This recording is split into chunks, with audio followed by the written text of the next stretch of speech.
All right, the White Sox have a new manager, Will Venable, and here to talk about it is ESPN's Jesse Rogers. And Jesse, I got to tell a story first off. First off, you're in New York covering the World Series, yeah. And this Will Venable story breaks. I got to say this, that I am not Bob Nightingale. I'm not Jeff Passan. I'm not Jesse Rogers. Every once in a while, I can break a story. Mm-hmm. I had this story in the second inning of the World Series, and I was sitting. I believe you, and we did too. We did too. I had the story written, and of course, you need final confirmation, and it came as the game ended. I'm literally in line to go in the Yankees clubhouse and had to run back up and send the story. So it was definitely brewing. It was definitely brewing last night. No, I had it confirmed. I had 3 sources, and what I was told was, don't break it until the World Series is over. So I'm watching the game going, come on, Dodgers. I'm like the biggest Dodgers fan. Come on, Dodgers. And then they're up like 11-4. I'm like, you know what? I'm going to bed.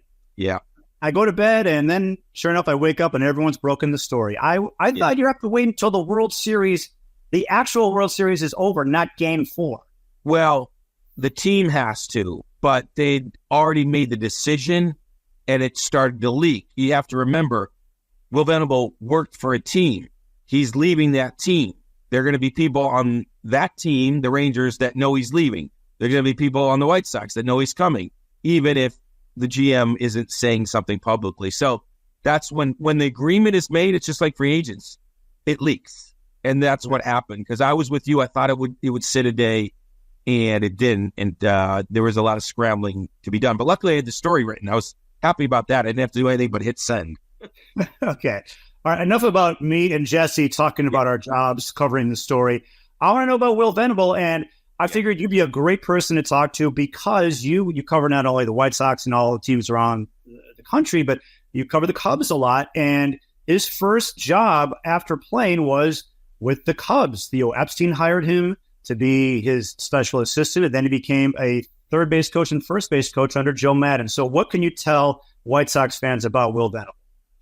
Yeah, very interesting. And I was thinking about this as I was coming on with you, Chuck. Like, Sox fans need to know, I'd be very shocked if Jed Hoyer did have a big hand in this hiring, because Chris and Jed are very close.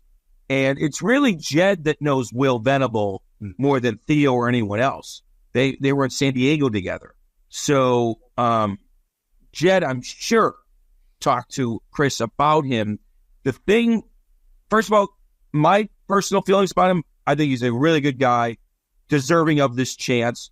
There's 24 other guys probably deserving of a chance. So he's one of those guys. I can't guarantee what he's going to be as a manager. But in the last 24 hours or 36 hours since he kind of went to the top of the list, I've been asking people that know him, that worked with him. Great listeners, one thing. Like, he will take it all in. He will listen to players. He will be very good with players because of that ability. I kept hearing good listener. Very smart, very intelligent guy. I mean, I gathered that being around him with the Cubs. And what I like, and like you should like, is a guy that's done a few different things. He's been off the field. Like, that's the way they do things these days. You don't just go to the single A and be the manager, then a double A manager. You do things in the front office. You're a first base coach. You're a hitting coach. He's done a little bit of everything. Player development is huge. I don't know exactly the things he did in the player development area, moving up the ranks with teams, but I know it was important to Chris Getz, so that they must have checked that box along the way, because they're going to have a young team. So I like the hiring. Now, having said that, I'd liked Pedro Grifol at the time for different reasons, and it didn't work out. So we never know what a coach is going to be when he's elevated to manager, but the quality's very good. He's very, very highly qualified. So right before I came on with you, I was getting information about him from different sources, and this is all chicken scratch in my notes. I'm just going to read it to everybody here, and hopefully I do this flawlessly like the host that I try to be. Mm-hmm. You'd be hard-pressed to find a better human being in the game than Will Venable. He's got a great reputation. Someone said one of the brightest people I've ever covered. This is a reporter who said that. He went to Princeton. I was told Theo doesn't put people around him unless they can bring a lot to the table. And then every teammate will tell you he was one of those guys who was going to be a manager, even when he was playing. He treated the game and people right. This was meant to be Will's path to be a manager, and now he's been preparing for it for the last 7 years. I was told he's ready. He was ready for. Oh, this was interesting, and we should talk about this. He was ready to be a manager. Why did he choose this one? That was the question that was asked, because he had a chance to be the Mets manager last year, the Guardians manager last year after the Rangers won the World Series, and he was the associate manager. Why did he pick this one? Why do you think? Well, I think that at some point you can't keep saying no, and my guess is that maybe he was waiting for Bochy to retire and take over there, and there was no guarantee, or Bochy's going to stay for a while, and this was the job that was open. I mean, you say it's not going to be the best job right off the bat. You're not taking over a winner, right? Like Joe Maddon did in 2015. So I think it was just the opportunity met the moment, in the sense that you can't keep saying no. But I don't know this. I don't know for sure. It'd be one thing if it was the only offer he ever got in his life, but like you just said, there were other people interested, and maybe just felt like this was the time for his family to move them. Like, there's so many things we can't answer until we get to him. But it's got to be more than just he turned down the Mets for the White Sox. Like, there's got to be all these other reasons behind the scenes.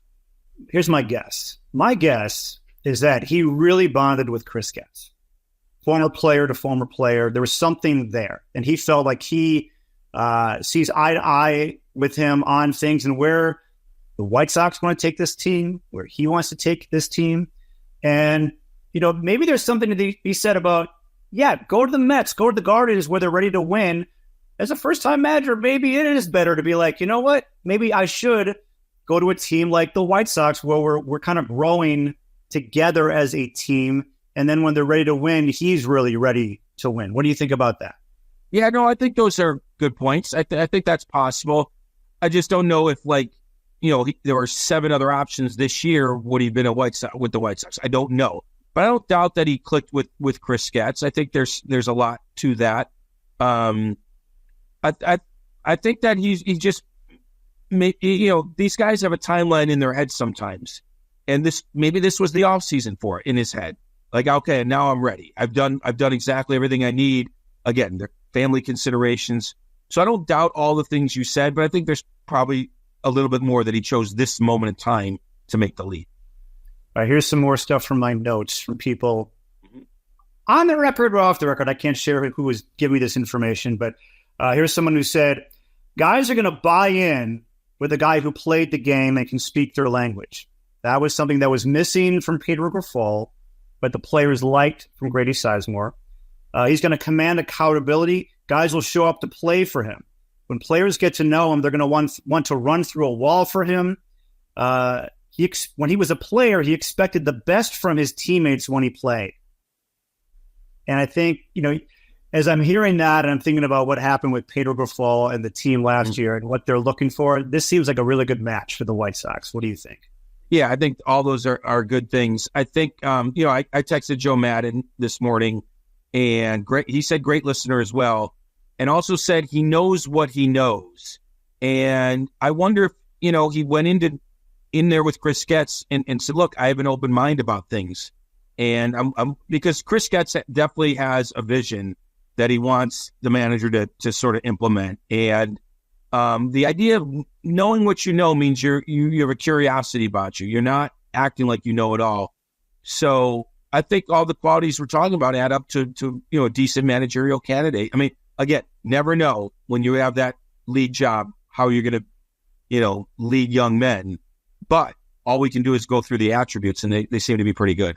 Yeah, I mean, you look at the pedigree. Okay, so Theo Epstein, Joe Maddon. He goes to Boston. He's the bench coach for Alex Cora for 2 years.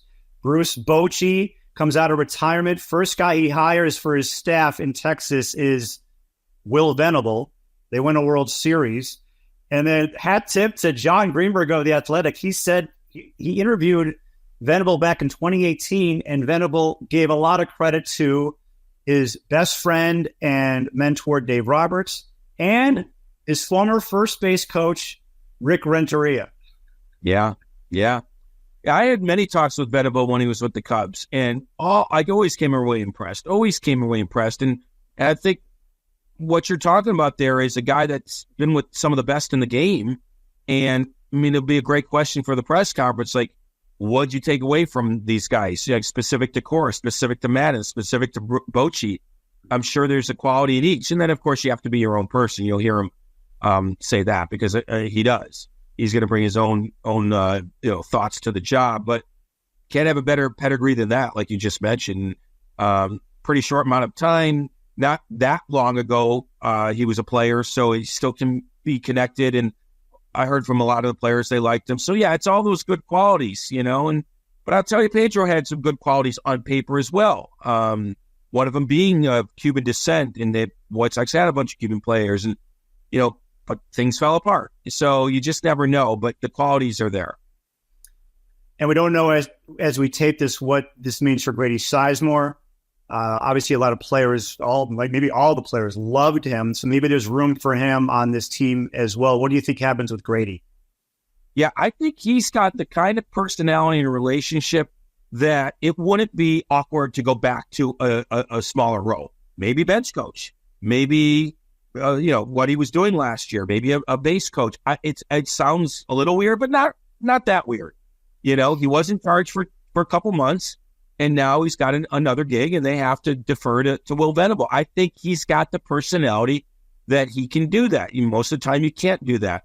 But remember, he was told day one this was interim. Then he kind of, moved his way into being a candidate because he was so well liked. But go back to the day one proclamation. That it wouldn't be that weird to go back to being a coach because he was told from day one he wasn't going to get the job. So I think it could happen. I really do. Or something in the front office, for all we know. That he is so widely liked in that organization. I think if he wants to stay, he'll stay. I'll say it that way. If he wants to stay, I think they'll find a spot for him. Yeah. There are a lot of questions about Chris Getz and his ability to be a GM because this is obviously his first time doing it. The one thing I keep coming back to is he's kind of like Will Venable. Like, a lot of people like him and respect him and want to work with him. And I kind of feel like that's what Chris is kind of building here. And, it's building it from scratch. And, I'm very curious now to see what kind of staff Will Venable has on this team because he's like a magnet. People want to be with Will Venable. So, yeah, it's a good point. They're both very likable people. That doesn't mean they can do the job. Those are two separate things. It doesn't. Wait, I thought this means World Series. Yeah. Time and results will tell us if they can do the job. It's just so hard to predict first time anything, right? Because the guys can look good. If you've gotten to this point, you've achieved something. You have some good qualities. But the leap to GM, the leap to manager is a whole different animal. I mean, think about Will Venable. I mean, I interviewed him a few times with the Cubs, but now it's twice a day with the media. It's every day with every player, communicating. It's just the job is completely different than any other job in the organization. So we'll see, but the qualities are there, and that's the good part.